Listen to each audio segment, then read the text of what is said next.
Hello everybody, it's your boy Bricky. It's actually a Tuesday today because yesterday was in fact Monday and the day before that was in fact Sunday. And on Sunday, I actually received my second COVID shot. So your boy is fully vaccinated, which is pretty fantastic.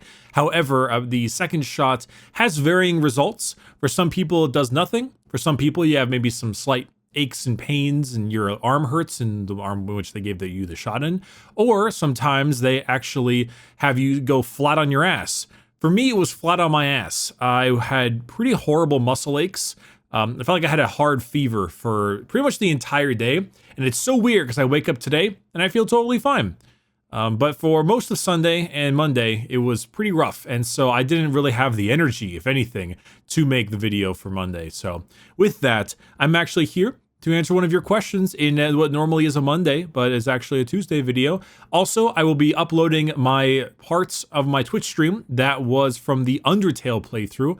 I am not looking forward to the mess of comments that will be appearing in that video. I'm probably going to laugh at them quite a bit if I get the opportunity. But we have a question from Ridley here who says, what tips would you give for people who want to get into content creation, YouTube streaming, podcast? So I have two answers to this question. Answer one is don't do it. And the reason that's the case is because I feel like, especially with the younger generation, especially with kids, like 12 to 16-year-old kids, more like 10 to 16-year-old kids, they have this idea, this golden concept that YouTube is like the thing, right? Becoming a YouTuber, becoming a Twitch streamer, that is like the golden job because it's all they consume growing up nowadays. Now 8-year-old kids have fucking iPhones, right? And now they're on social media at a really young age, which is just horrible for development. I'm pretty positive it's horrible for adults, let alone kids. And all they do is consume these people. They consume these YouTubers and the content that they make that are like aimed towards kids, whether these are the vlogs or like, I don't know, Fortnite stuff, or I'm throwing out examples here and there. But honestly, it's become like this dream thing they want. And I mean, sure, if you wanted to do it, you certainly can. But for a lot of people, they forget the rock star analogy, right? For every single major band, rock star, Led Zeppelin, Rolling Stones, Pink Floyd, just to name a few, right? For every single one of those, for every single Hozier out there, there are 10,000 of them that failed. And your chances of success are very, very low. And sometimes, I mean, obviously, it is mainly, a lot of people do attribute it to luck. I don't.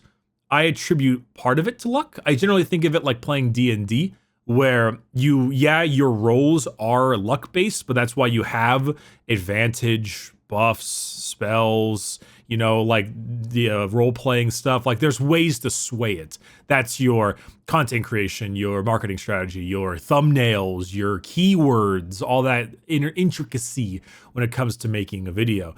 And honestly, a lot of people don't realize just the level of time and effort that's required to do it.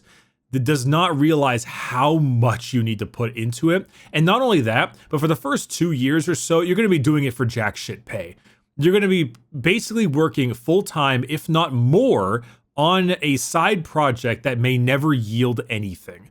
I would much rather you try to be an artist or something that actually like does commissions, something that actually has tangible results. This is just a whole lot of speculation. And if you, like, a lot of people will try to get into the scene and try to make their own stuff, but in the beginning, everyone's stuff sucks. I mean, ask any artist, right? All of our stuff sucks in the beginning. We hate it. And then as time goes on, you kind of hone your craft a little bit. So normally I'd say no, because a lot of these kids want to grow up to be this stuff, but that's the problem, is that the more there are, that creates more competition, which creates a saturation of the market, which means it's even harder to break through, especially now with YouTube gating how you get yourself monetized. My answer is don't do it. My answer is be a fucking scientist, okay? My answer is be an astrophysicist or a genetic engineer or whatever the hell these words are. As far as I'm concerned, I can combine the word engineer or physicist to any other word and be totally fine. Become a cock and ball engineer or become a camera scientist. I don't fucking know. I don't care. Save us. All right? There are lots of really big problems in the world. And for me, I pride myself in being able to be the escape from that. I am trying to be the the guy who's worked as a pharmaceutical engineer or as a marine biologist or as any of this crazy intelligent shit who then on the way home has to watch or listen to a video and then they throw me on and it's a nice little bit of reprieve at the end of a hard day. That is the entire point and purpose of my job. And I am totally okay with that.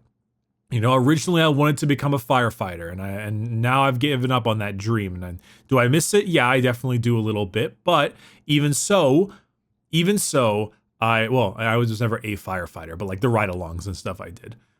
And do I miss like that part? Yes, absolutely. But even so, I'm okay with where I'm at with my job. But it's the combination of just the vast amount of work that goes into it. I think I work 70 to 80 hours a week. I spend at least 10 hours minimum a day working on scripts, footage, filming, etc., streaming.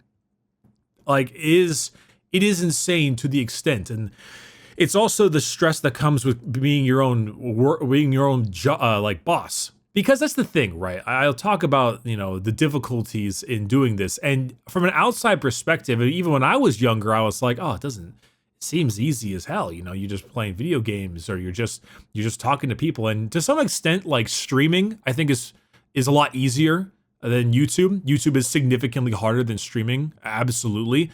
From like both a mental and a physical effort part of it. Because with streaming, you are just kind of playing the game. With YouTube, you have to think about, at least with my kind of YouTube, to think about editing and script writing and you know, not only playing the game but then getting footage for it and then splicing it and all that kind of crap. You know, you gotta worry about things like tone of a video, you know, pacing. That's the thing that matters. And you don't realize it until you get into it. But it's also, if you have to convince someone more about it, it's like the idea of being self-employed. You know, it comes with all the stress of self-employment. Very, very long hours, specifically. Never a dull moment in the sense of you're always worried about, okay, do I have enough done? Am I going to make bills next week? There's also, you know, taxes, because if you're self-employed, you pay higher taxes. You don't have a W-2 in terms of like working with another like company that doesn't get automatically taken out. It's all the stress that comes with being self-employed, less so than what the self-employment is. You know, sometimes I was spending days working on merchandise, right? I was thinking about people who are self-employed doing merchandise sales, t-shirt stores, stuff like that. And I was doing some of that myself, and I was like, hey, you know, it's about feeling the same. It's just a different kind of work. One of them is vast amounts of editing, writing, and filming, which, you know, being behind camera is a lot more tiring than it seems.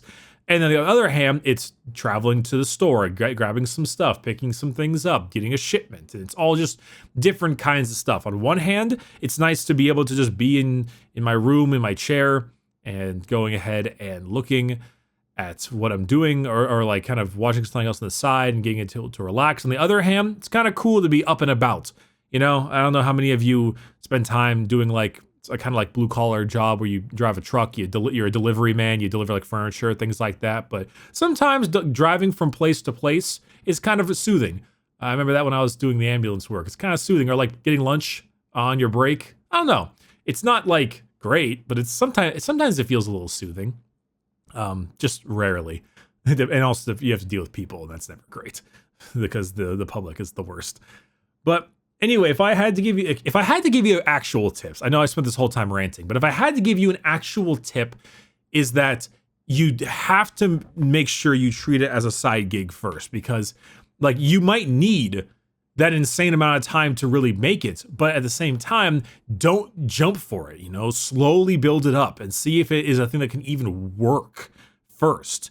Because sometimes going in it too hard is a bad thing. You oversaturate your content, people aren't interested in looking at it, and then the more you make, the less the quality they are.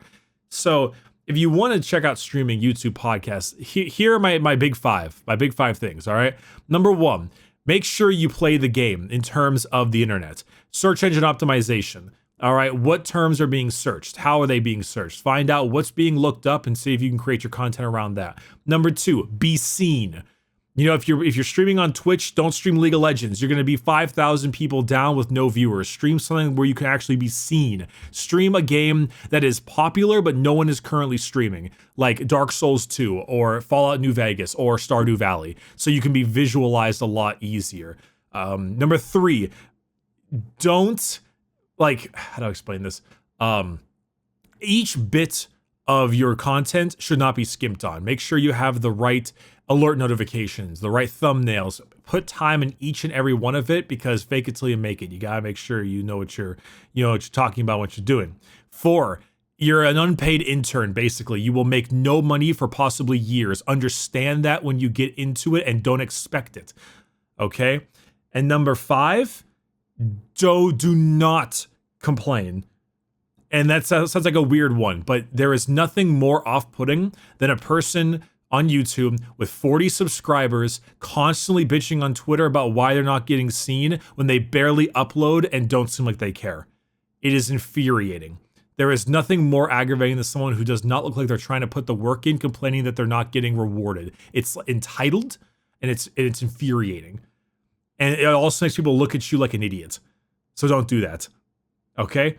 All right, there's 5. I don't know. I kind of can't pull those out of my ass, but they all are probably decent reasons. So yeah, good luck. Be a scientist first, please. And if that fails, then okay, maybe give it a shot, or at least do like a side hustle, right? At least like a side gig. Some people are okay. Like, what's that guy who does the glitter bombs? Is it Mark something? I forget his name. He like the glitter bombs, and he yells those like package thief videos. He's an exception because he's still doing some pretty neat stuff. But even so, like, you know. Don't do as I say, not as I do. Okay, thank you for the patrons for not sponsoring, but for, I guess it is kind of sponsoring. Thanks for the patrons. Love you guys. I'll see you next week. Enjoy Undertale. Mwah.